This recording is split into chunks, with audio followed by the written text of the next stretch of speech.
January 22nd, 1944. Anzio Beach, Italy. Lieutenant Colonel Sergio Battisti of the Italian Social Republic lowered his binoculars and laughed. The sound echoed across the German command post, overlooking the coast where American landing craft disgorged troops onto empty beaches with the urgency of tourists arriving at a resort. No resistance met them. No casualties marked their advance. The Via Corps invasion force, 36,000 men strong, came ashore smoking cigarettes, joking with each other, establishing positions barely 2 miles inland before stopping as if waiting for someone to tell them what to do next. Battisti had fought these Americans in North Africa. He had studied their cautious tactics in Sicily. He had read intelligence reports describing their reliance on overwhelming firepower and their reluctance to accept casualties. Everything he witnessed confirmed what Italian officers had believed since the war began. These were not warriors. These were soft civilians in uniform who would crumble when faced with soldiers who understood that glory required sacrifice. He turned to the German artillery observer beside him and spoke words he would record in his diary that evening, words preserved in captured documents after his death 4 months later. They advance like men on holiday. They dig positions like men planning a camping trip. When the Hermann Göring division arrives, these Americans will break like children playing at war.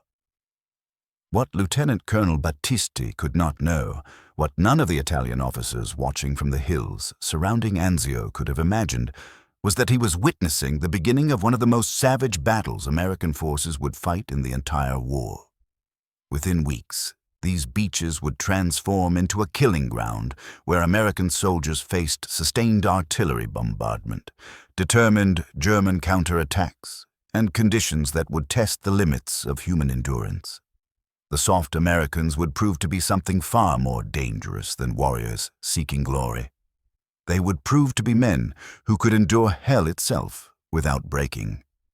4 months later, 7,000 American soldiers would be dead.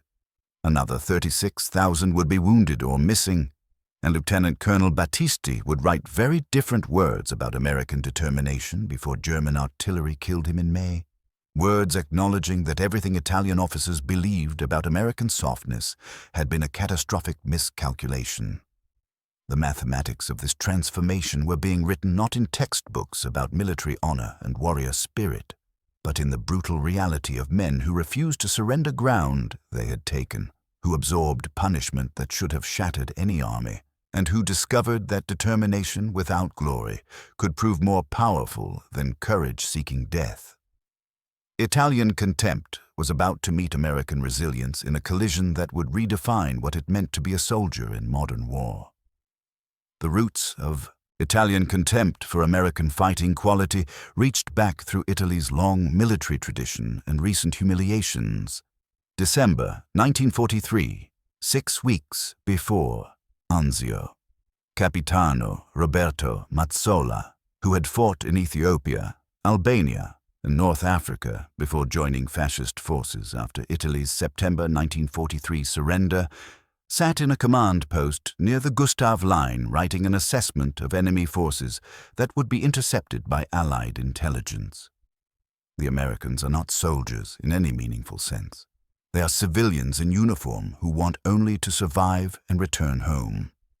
They rely entirely on material superiority rather than fighting spirit. When faced with determined resistance, they call for artillery rather than advance with bayonets. They retreat rather than accept casualties. They surrender rather than fight to the death. This is natural for a mongrel nation of merchants and factory workers who have never understood military honor. Against German veterans and Italian patriots who know how to die for our cause, these soft Americans will crumble like wet paper. This assessment was widely shared among Italian officers serving the Repubblica Sociale Italiana, the puppet state Mussolini established in northern Italy, after German commandos rescued him from imprisonment. These officers had chosen collaboration over surrender, viewing themselves as true patriots defending Italy's honor against both the Allied invaders and the Italian government that had betrayed the Axis. They brought to this fight not only military experience, but also ideological commitment, fueled by the belief that the war in Italy would expose the weakness of democratic soldiers. The Royal Italian Army that entered World War II in June 1940 carried the legacy of Roman legions, Renaissance mercenaries, and Risorgimento glory. Italian officers trained in academies that taught them warfare was an art requiring aristocratic virtues, honor, elan, aggressive spirit. They viewed combat as a test of character where courage and determination overcame material disadvantages. This philosophy had served Italy poorly in both world wars, but the officer corps maintained their convictions with unshakable confidence. When Italy surrendered to the Allies in September 1943, those officers who continued fighting alongside Germany carried special bitterness toward the Allies and particular contempt for Americans.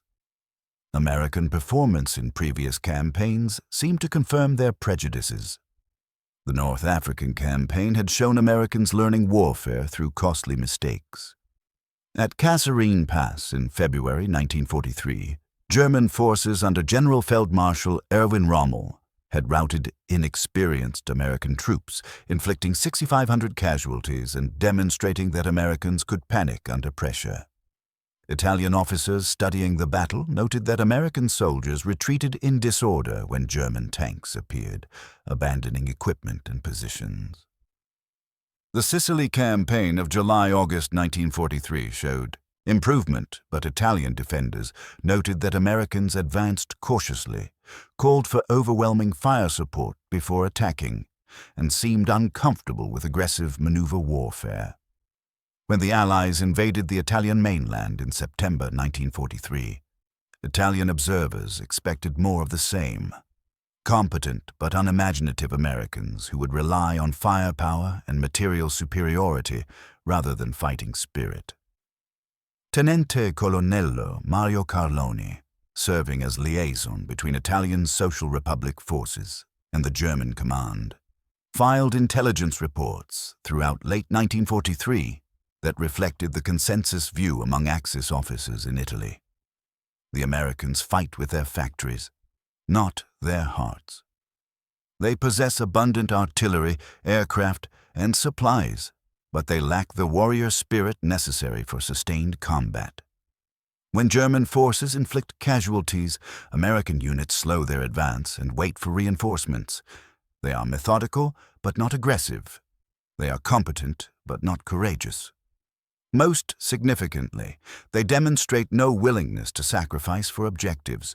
This makes them predictable and ultimately beatable by forces with superior fighting spirit and tactical skill. These assessments ignored crucial factors that would prove decisive at Anzio. Italian officers measuring military quality by traditional criteria, aggressive spirit, willingness to accept casualties, emphasis on offensive action, and adherence to warrior codes valuing honor over survival, failed to recognize that American soldiers possessed different qualities equally valuable under modern combat conditions. American forces demonstrated adaptability to changing circumstances, trust in junior leadership to make tactical decisions, belief that technological and material advantages should be exploited rather than spurned, and confidence that victory was inevitable if they could simply outlast the enemy. Combined with unprecedented medical care, logistical support, and firepower, these qualities created an army that could absorb terrible punishment and continue fighting effectively. Segment 1. The strategic miscalculation, landing without exploitation. The strategic context for the Anzio landings emerged from frustrating Allied progress up the Italian peninsula. After landing at Salerno in September 1943, Allied forces had advanced northward toward Rome against determined German resistance. Field Marshal Albert Kesselring, commanding German forces in Italy, had organized a brilliant defensive campaign based on Italy's mountainous terrain.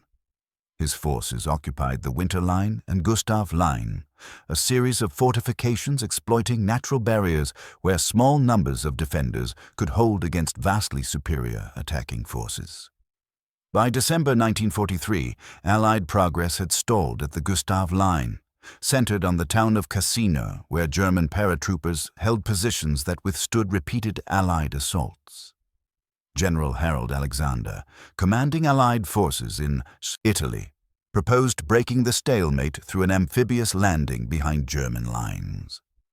The operation, designated Operation Shingle, would land a corps-sized force at Anzio, approximately 30 miles south of Rome and 70 miles behind the Gustav Line. The landing force would cut German supply lines, force Kesselring to withdraw from the Gustav Line to avoid encirclement, and possibly allow the Allies to capture Rome. Winston Churchill enthusiastically supported the plan, envisioning a bold stroke that would transform the grinding Italian campaign into rapid victory. Major General John P. Lucas commanded 6 Corps, the force designated for Anzio. A 54-year-old career officer with extensive staff experience but limited combat command, Lucas approached the operation with deep misgivings. His diary entries from January 1944, discovered after his death and published decades later, revealed his concerns. "I feel like a lamb being led to slaughter. The whole affair has a strong odor of Gallipoli. Churchill is the driving force behind this, and his track record on amphibious operations is not encouraging. We are supposed to land, cut the German supply lines, and drive inland to link up with forces breaking through the Gustav Line. But what if the Gustav Line doesn't break through? What if the Germans react faster than intelligence predicts? We will be isolated 70 miles behind enemy lines with our backs to the sea." The landing on January 22nd achieved complete tactical surprise. German forces had concentrated on defending the Gustav Line, assuming any Allied amphibious operation would target the immediate front rather than attempting a deep strategic landing. 6 Corps came ashore at Anzio and the adjacent town of Nettuno, encountering almost no resistance. By nightfall, 36,000 men and 3,000 vehicles had landed with casualties of only 13 killed. The beaches were secure, supply dumps established, and forward positions extended 2 miles inland. It was one of the most successful amphibious landings of the war by every measurable standard except one. The force stopped advancing. Lucas faced a critical decision in those first hours. His orders, intentionally vague to allow flexibility, instructed him to advance on the Alban Hills, which dominated the approaches to Rome from the south. But the orders did not specify how quickly to advance or at what risk. Lucas, remembering Salerno, where an aggressive advance had nearly been thrown back into the sea, chose caution. He ordered his forces to consolidate the beachhead, establish strong defensive positions, and build up supplies before pushing inland. This decision, debated by historians ever since, gave Kesselring the time he needed to react. What Italian officers watching interpreted as American timidity was actually American systematic caution that would prove both blessing and curse. Segment 2. The German response: professional speed versus democratic deliberation. The German response demonstrated the difference between American and German operational tempo that so impressed Italian observers initially. Kesselring, notified of the landing by 3 a.m. on January 22nd, immediately began shifting forces toward Anzio from across Italy. Within 24 hours, he had assembled blocking forces around the beachhead from units stripped from the Gustav Line, from garrisons in northern Italy, from training schools, and from anywhere he could find troops. By January 25th, German forces surrounding Anzio numbered over 40,000 men, with more arriving daily. By early February, Kesselring had concentrated 8 divisions containing over 90,000 men in prepared positions around the beachhead. The window for breaking out had closed. Italian officers serving with German units arriving at Anzio expected to find American forces demoralized by their failure to exploit the landing and vulnerable to aggressive counterattack. Maggiore Franco Neri, commanding an RSI reconnaissance battalion attached to German forces, conducted patrols toward American positions in late January. His after-action reports, captured when German forces evacuated Rome in June 1944, described his assessment. The Americans have dug extensive fortifications with typical engineering skill. They possess abundant artillery and air support. But their defensive positions lack aggressive patrolling and show no indication of offensive spirit. They behave like men waiting to be rescued rather than men preparing to attack. When we approached their outposts, they called for artillery rather than counterattacking. This confirms they have no stomach for close combat. When the Germans launch their offensive, these soft Americans will break. What Neri and other Italian observers failed to recognize was that American defensive preparations reflected not timidity, but systematic military doctrine. American forces dug deep, constructed mutually supporting positions, registered artillery on likely German approach routes, and prepared for the siege they correctly anticipated. The engineering capabilities Italian officers dismissed as merely competent represented one of the American military's greatest strengths: the ability to construct field fortifications that could withstand sustained attack. Segment 3. The February Offensive. Italian assumptions meet American reality. The German Offensive. Italian officers anticipated began on February 16, 1944. Kesselring, under pressure from Hitler to eliminate the Anzio beachhead, had assembled overwhelming force for a direct assault intended to split the Allied perimeter and drive to the sea. The main attack would strike down the Via Anziate, the main road from Rome to Anzio, with the objective of reaching the coast and cutting the beachhead in half. The assault force included elements of 7 divisions with over 450 artillery pieces providing support. German and Italian officers, confident that American forces would collapse under sustained pressure, expected victory within days. What they encountered instead would shatter every assumption about American fighting quality. The battle that developed along the Via Anziate became one of the most intense infantry engagements American forces fought in the entire war. German infantry, advancing behind massive artillery barrages, found American soldiers who refused to retreat from positions even when surrounded and facing certain death. Private First Class Ernest Prussman of the 45th Infantry Division defended a critical position along the bowling alley, a section of the Via Anziate that became the axis of German advance. His posthumous Medal of Honor citation described actions that typified American resistance. When his position was surrounded by German infantry supported by tanks, Private Prussman continued firing his Browning automatic rifle until enemy forces were within grenade range. When his ammunition was exhausted, he fought with grenades until killed by tank fire. His body was found surrounded by 11 German dead. Lieutenant Colonel Sergio Battisti, the Italian officer who had mocked American softness on January 22nd, commanded a composite unit of RSI troops fighting alongside the Hermann Göring Panzer Division during the February offensive. His diary entries from mid-February revealed a dramatic transformation in his assessment. The entry for February 17th read, "We attacked American positions expecting minimal resistance. Instead, we encountered defensive fire of such intensity that entire platoons were destroyed before closing within 100 meters. The Americans did not retreat. They did not surrender. They died in their foxholes still shooting. This is not what we were told to expect." By February 18th, Battisti's tone had changed further. "The German commanders are shocked by American resistance. We have advanced less than 3 kilometers in 3 days of continuous assault. The casualties are staggering. Every meter of ground is contested. American artillery fires continuously with precision that suggests unlimited ammunition. Their fighter bombers appear whenever weather permits. But most disturbing is the infantry. They fight like cornered animals. Small units surrounded and cut off do not surrender but continue fighting until annihilated. I watched a squad of Americans hold a farmhouse for 6 hours against an entire battalion. When we finally took the position, we found 8 bodies and hundreds of spent shell casings. Not one had attempted to surrender. Segment 4. The mathematics of material. Industrial war versus warrior spirit. The fighting along the Via Anziate reached maximum intensity on February 18th-19th.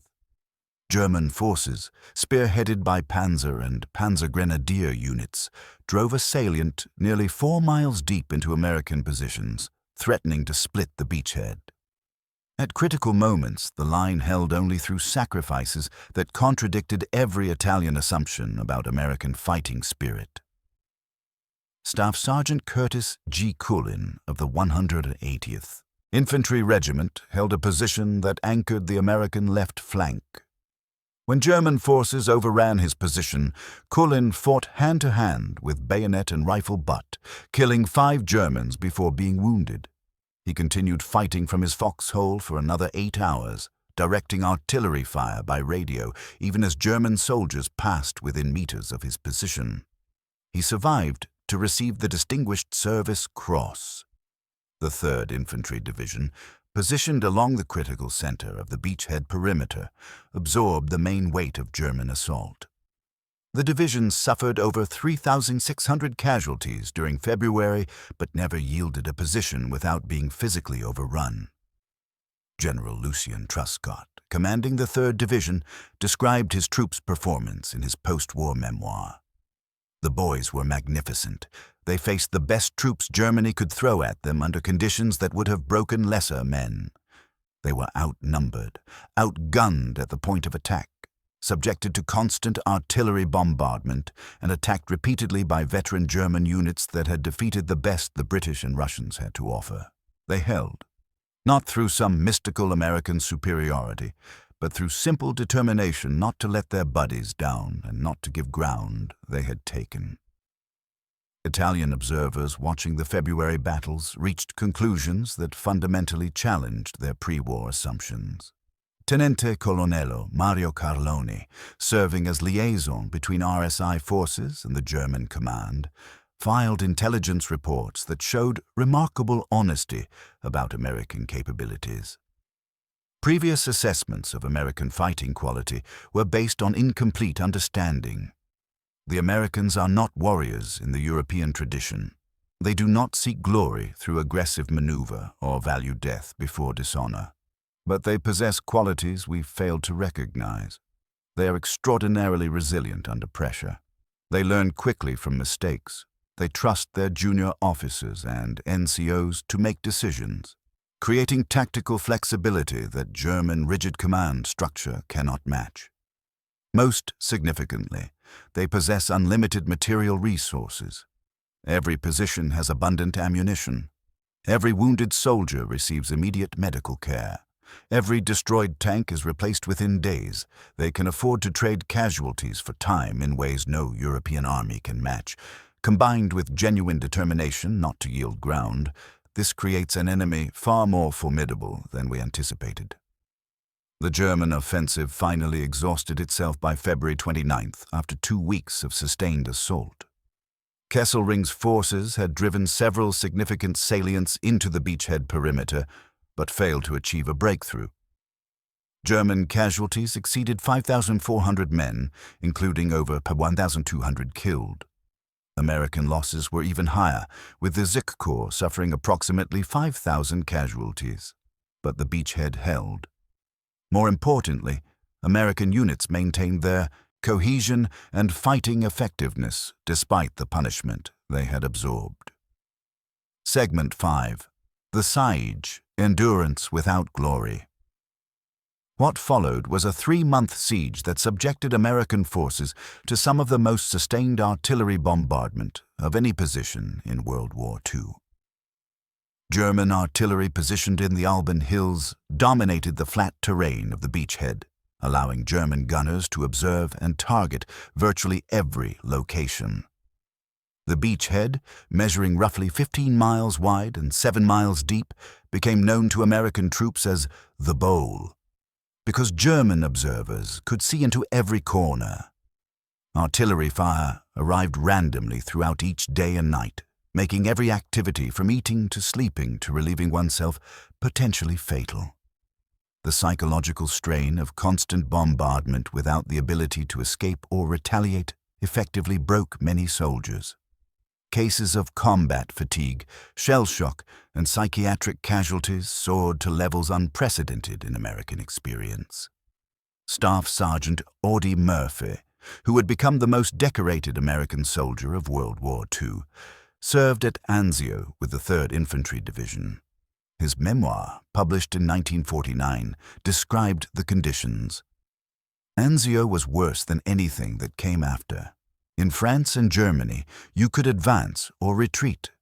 At Anzio, you could only sit in a hole and wait for the next shell. You couldn't see the enemy. You couldn't shoot back effectively. You just waited.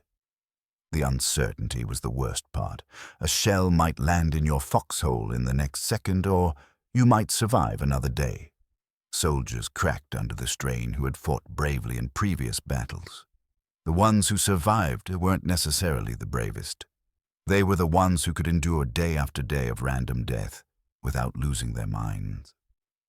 Italian officers observing the American troops during this siege phase continued revising their assessments. Capitano Roberto Mazzola, who had declared American softness in December 1943, wrote in March 1944 after personally observing the beachhead conditions. I visited the Anzio perimeter to understand why Americans continue fighting under conditions that should have forced surrender weeks ago. What I witnessed was disturbing. The soldiers live in holes in the ground, under constant artillery fire, with limited supplies and no possibility of escape. Yet they maintain their positions with stubborn determination. They have absorbed casualties that would have destroyed any Italian unit, yet their combat effectiveness remains high. I must revise my previous assessments. These Americans are not soft. They simply fight differently than European soldiers. They do not seek glory in death. They endure suffering without complaint because they believe their cause is just and their eventual victory is certain. This makes them more dangerous than warriors who seek death in battle.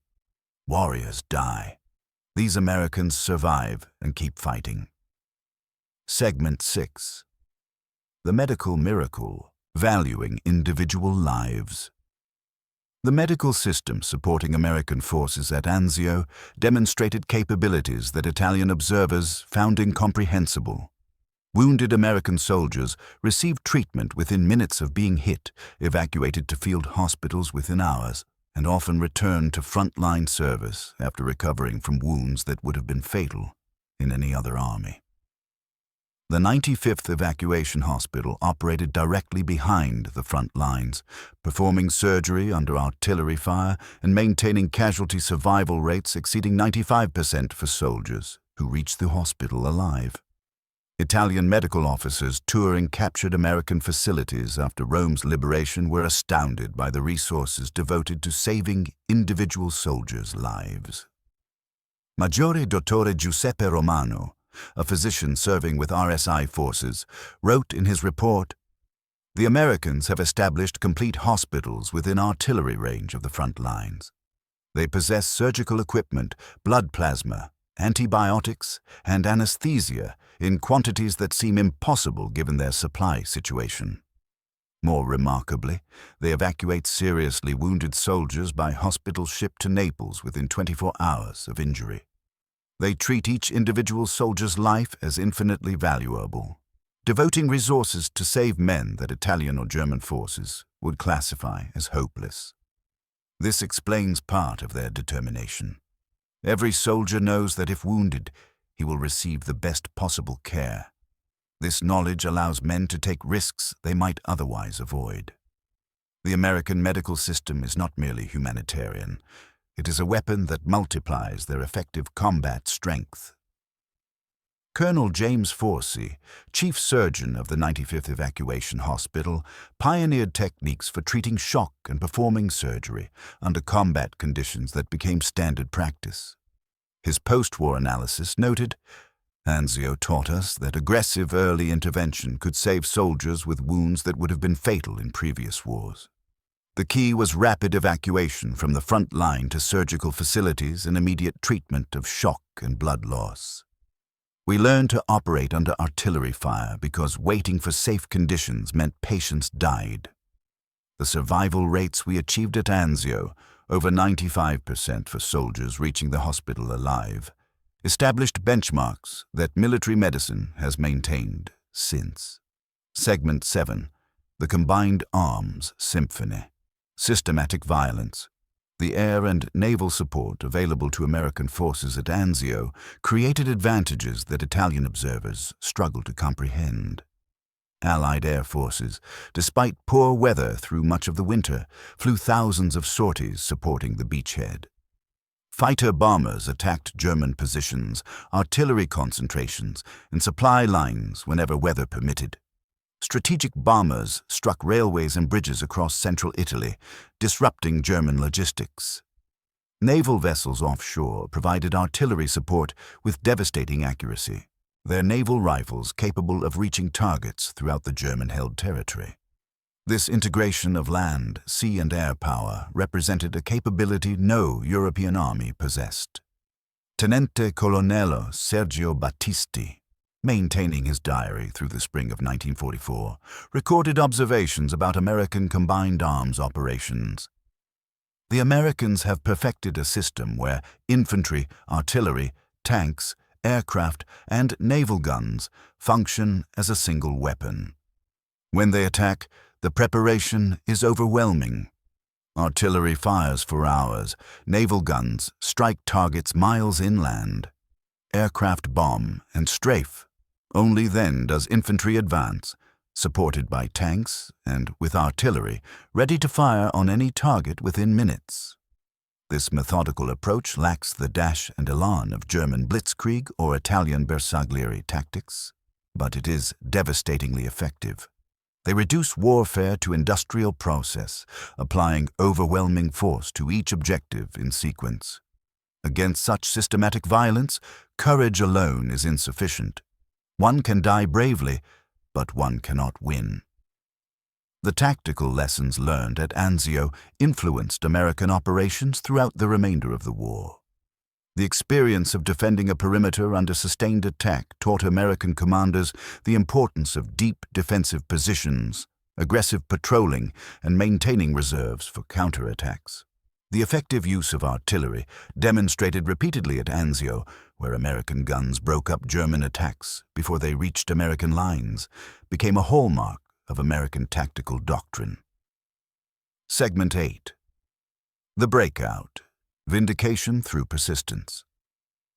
The spring of 1944 brought renewed Allied offensives designed to break the stalemate in Italy. In May, Allied forces finally broke through the Gustav Line after months of bloody fighting around Cassino. This breakthrough threatened German forces surrounding Anzio with encirclement, forcing Kesselring to order a general withdrawal. On May 23, 1944, 6th Corps launched Operation Buffalo, breaking out of the Anzio beachhead in coordination with forces advancing from the south. The link-up occurred on May 25th, ending the 4-month siege. Lieutenant Colonel Sergio Battisti did not witness the final evacuation. He died on May 18, 1944, killed by American artillery fire during a retreat from positions near Cisterna. His diary was recovered by advancing American troops and eventually translated by Allied intelligence. The final entries showed an officer who had completely reversed his initial assessment of American fighting quality. His entry from May 10th read, "We are defeated not by superior courage, but by superior resources, married to stubborn determination. The Americans we face are not soft, they are relentless. They accept casualties that would break Italian or German units and continue fighting. They learn from every mistake. They adapt their tactics continuously. Most disturbing, they show no sign of exhaustion even after 4 months of sustained combat. They believe absolutely in their eventual victory, and this faith makes them nearly unbeatable. I entered this campaign believing Italian warrior spirit would overcome American material advantage. I was wrong. American determination combined with unlimited resources creates an enemy that cannot be defeated by courage alone." Segment 9. The Transformation of Opinion, from Contempt to respect. The transformation of Italian military opinion about American soldiers extended beyond individual officers to broader strategic assessments. After Rome fell to Allied forces on June 4, 1944, Italian personnel serving with German forces faced growing recognition that they were fighting for a lost cause.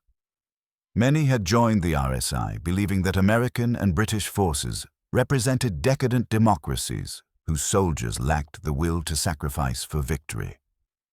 The Anzio campaign had demonstrated that American soldiers would endure extraordinary hardship and accept terrible casualties when convinced their cause was just. General Rodolfo Graziani, commanding Italian forces fighting alongside Germans, submitted a strategic assessment to Mussolini in July 1944 that acknowledged the fundamental error in Italian calculations about American military capability. Our initial assessment of American fighting quality was based on the assumption that democratic societies cannot produce soldiers willing to sacrifice for their nation. The American performance at Anzio and throughout the Italian campaign has proven this assumption false. The Americans fight differently than European soldiers, lacking our tradition of military glory and aristocratic warrior values. But they possess organizational efficiency, material abundance, and genuine determination that makes them formidable opponents. More significantly, they fight as part of an integrated system where each component, infantry, artillery, air, logistics, medical, functions with extraordinary effectiveness. Individual American soldiers are competent but not exceptional. The American military system is exceptional. Against such an enemy, Italian forces fighting with limited resources and obsolete equipment cannot prevail. Capitano Roberto Mazzola's post-war memoir, published in 1952, included a remarkable acknowledgement. I began the war believing that Italian warrior spirit and German tactical superiority would defeat American material abundance. By war's end, I understood that material abundance combined with democratic values creates soldiers who fight differently than European warriors, but often more effectively. American soldiers fought not for glory or territorial conquest, but for abstract ideals of freedom and democracy. This motivation, which we dismissed as weakness, proved more sustaining under prolonged hardship than our emphasis on martial honor. The Americans at Anzio endured conditions that should have broken any army. They held because they believed in their cause and trusted each other. That is a kind of strength Italian military tradition never recognized. Segment 10. The cost and the lesson. Redefining military effectiveness. The human cost of Anzio extended far beyond the casualty statistics. The 4-month battle created physical and psychological wounds that affected survivors for decades. The 3rd Infantry Division lost over 4,000 men killed or wounded at Anzio, casualties representing over 25% of the division's strength. The 45th Infantry Division suffered similar losses. Many veterans developed what would later be recognized as post-traumatic stress disorder, suffering nightmares, anxiety, and depression for years after the war. Sergeant Bill Mauldin, the famous cartoonist whose Willie and Joe characters depicted the experience of common infantrymen, served at Anzio with the 45th Division. His memoir described the lasting impact. Anzio changed men in ways that other battles didn't. In Sicily or France, you could advance or pull back to rest areas. At Anzio, you were always in range of German artillery. There was no safe place. Guys would crack from the constant strain. I saw soldiers who had fought bravely before Anzio completely fall apart under the psychological pressure of waiting in a hole while shells randomly killed the guy next to you. The ones who survived, and a lot of us did, were never quite the same. You learned that courage doesn't mean not being afraid. It means functioning while terrified and never knowing if the next second would be your last. The statistical record of Anzio tells part of the story. 36,034 American casualties, including 7,000 killed. German and Italian casualties estimated at 40,000, including 5,000 killed. Over 1,400 tanks and vehicles destroyed. Hundreds of artillery pieces expended or destroyed. 4 months of sustained combat over a perimeter measuring 15 miles by 7 miles. But statistics cannot capture the human experience of men who endured continuous bombardment, random death, and psychological strain under conditions that tested the limits of human endurance. Private First Class Felix Sparks, who survived Anzio with the 45th Division and later commanded a battalion that liberated Dachau concentration camp, reflected on the battle's significance in a 1994 interview. Anzio was where American soldiers proved we could stand and fight against the best the Germans had. We weren't the best trained or most experienced army, but we wouldn't quit. That stubborn determination to hold ground and accomplish the mission, even when the mission seemed impossible, was something the Germans hadn't faced from other armies. They expected us to fold under pressure like the French or panic like some of the Italian units they'd faced. Instead, we dug in and fought back. Every day we held that beachhead was a day the Germans couldn't use those troops somewhere else. Was it worth the cost? Ask the guys who died there. I don't know if they'd say yes. But I know we did our job. The broader strategic implications of American performance at Anzio extended beyond the Italian theater. German intelligence officers studying American combat effectiveness noted disturbing patterns that suggested American forces were becoming progressively more capable. General Major Reinhard Gehlen, chief of German military intelligence on the Eastern Front, received detailed reports on American operations in Italy and concluded, "American forces have demonstrated learning capacity that exceeds our planning assumptions. Units that performed poorly in North Africa now fight with competence approaching German standards. Their tactical flexibility has improved dramatically. Their junior leadership makes decisions without awaiting orders from higher headquarters. Most concerning, their ability to coordinate combined arms operations, infantry, armor, artillery, air support, has reached levels we cannot match given our current resource constraints. If this trend continues, American forces will become the most formidable opponent we face, surpassing both British and Soviet forces in overall effectiveness." The liberation of Rome on June 4, 1944, vindicated the strategic concept behind the Anzio landing, even as it highlighted the operation's flaws. The beachhead had tied down significant German forces, preventing Kesselring from concentrating overwhelming strength against the Gustav Line. When Allied forces finally broke through at Cassino, the Anzio force was positioned to cut German retreat routes and potentially trap entire divisions. General Mark Clark, commanding Fifth Army, chose instead to drive directly on Rome rather than cutting German escape routes, allowing most German forces to withdraw intact. This decision, controversial then and debated since, prioritized capturing Rome for political and propaganda purposes over destroying German forces for military advantage. Italian civilians who had endured 4 months of combat around Anzio and Nettuno emerged from shelters to witness the American departure toward Rome. Their accounts, collected by Italian historians after the war, described complex emotions. Many had suffered terribly from German occupation, Allied bombardment, and the fighting itself. But they had also observed American soldiers closely, forming opinions based on direct observation rather than propaganda. Giuseppe Ricci, a farmer whose land had been fought over repeatedly, told interviewers in 1947, "We were told the Americans were barbarians who would rape and pillage. Instead, they shared their food with hungry civilians. Their doctors treated Italian civilians alongside their own wounded. The soldiers were friendly, especially with children. They seemed very young and far from home, but when fighting, they were not soft. I watched them hold positions against German attacks that should have overrun them.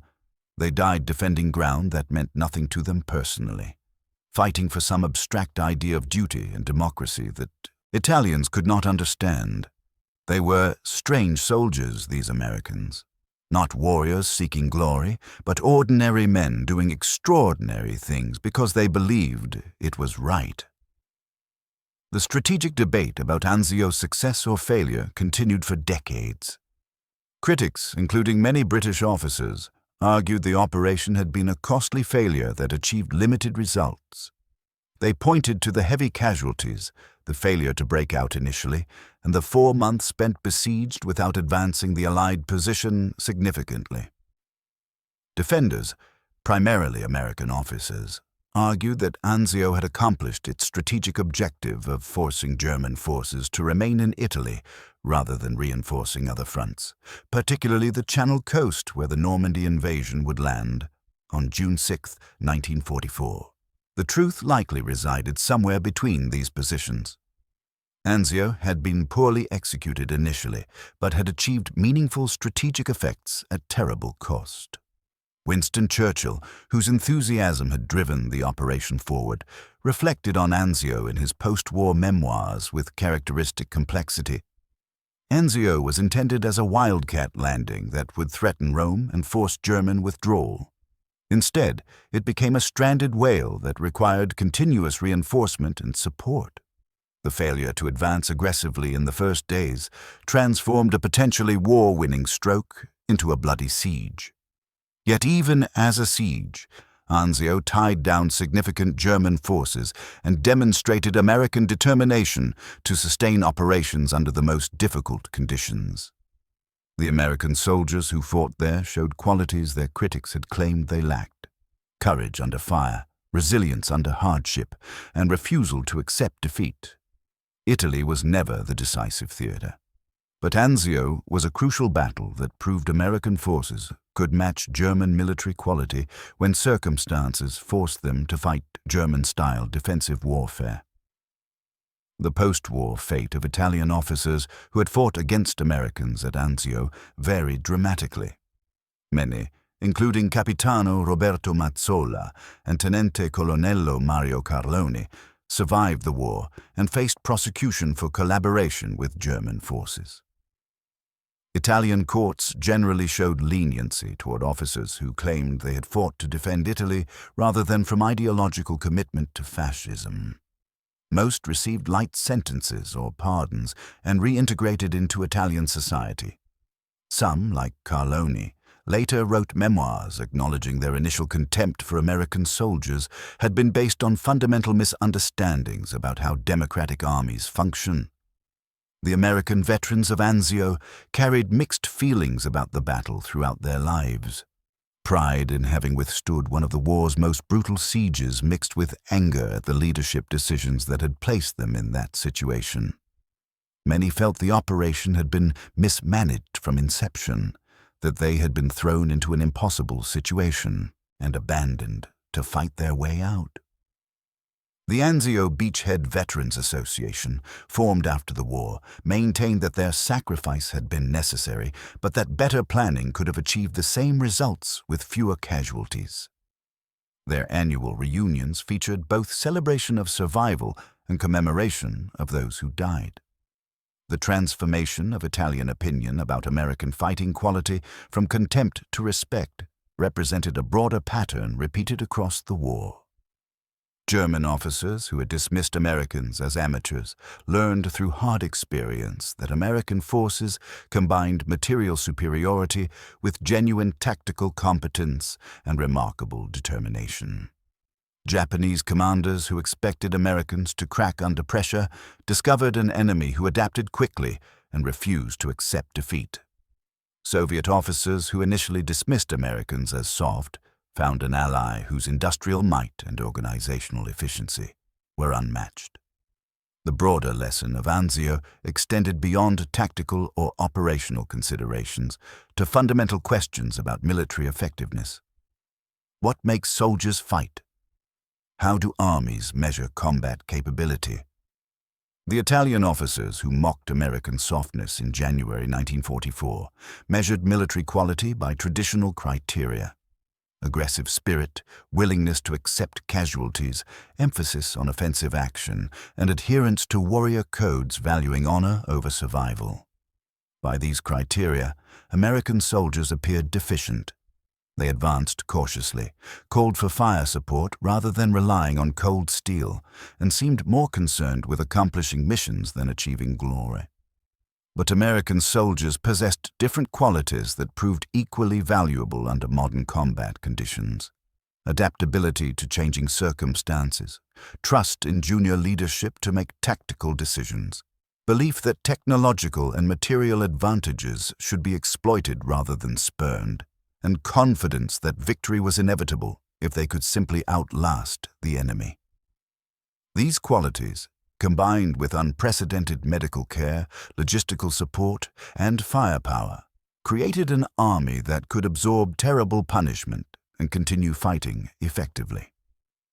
The siege of Anzio tested these qualities to their limit and proved they were sufficient. The battle's legacy influenced military thinking about amphibious operations, defensive warfare, and the integration of combined arms for decades. The lessons learned about conducting operations from an isolated beachhead informed American planning for potential operations against Soviet-occupied territories during the Cold War. The medical innovations pioneered under fire at Anzio became standard practice in Korea, Vietnam, and subsequent conflicts. The demonstration that American soldiers could match German forces in sustained defensive combat validated American military doctrine and confirmed that democratic societies could produce armies capable of winning modern wars. General George S. Patton, reviewing operations in Italy while planning for the invasion of France, noted the significance of Anzio in his diary. The boys at Anzio learned hard lessons about defensive warfare and paid a terrible price for that education. But they demonstrated that American soldiers can hold ground against the best troops Germany can field. They proved that American tactical systems, artillery support, air coordination, medical evacuation, work effectively under the worst conditions. Most importantly, they showed that American soldiers will not quit. They will endure hell if necessary to accomplish their mission. That determination, combined with our material advantages, makes us nearly unbeatable. The Germans have learned to respect American fighting quality. They learned it in the bowl at Anzio, where our boys stood their ground and refused to break. In the end, Anzio proved that Italian assumptions about American softness were based on fundamental misunderstandings about how Americans fight. American soldiers did not seek glory in death. They sought victory through survival. They used technology and firepower not from cowardice, but from intelligence. They advanced methodically, not from timidity, but from tactical discipline. They endured hardship not through warrior spirit, but through faith in their cause and trust in their comrades. These qualities, dismissed by Italian officers as evidence of softness, proved sufficient to hold a perimeter under conditions that should have forced surrender. Lieutenant Colonel Sergio Battisti wrote his final diary entry on May 17, 1944, the day before he died. He had survived 4 months fighting against American forces and had witnessed the complete reversal of his initial contempt. I no longer believe the Americans are soft. I believe we never understood what made them strong. They fight not for glory, but for each other. They endure not because they love death, but because they love life and believe their sacrifice serves a purpose worth dying for. This is not the warrior spirit we valued in Italian military tradition. It is something else, something more dangerous because it does not burn out in glorious charges, but sustains itself through months of grinding combat. The Americans at Anzio have shown what democratic soldiers can accomplish. They have held against our best efforts to dislodge them. They will break out soon, and we cannot stop them. Not because we lack courage, but because courage alone cannot overcome their determination backed by unlimited resources. That is the lesson of Anzio. American softness was a myth. American strength is a reality we face defeat acknowledging too late. The beaches where American troops landed in apparent casualness on January 22, 1944, were empty again by June, the destroyers and supply ships withdrawn, the temporary port facilities dismantled, the battlefield graves temporarily marked before later relocation to military cemeteries.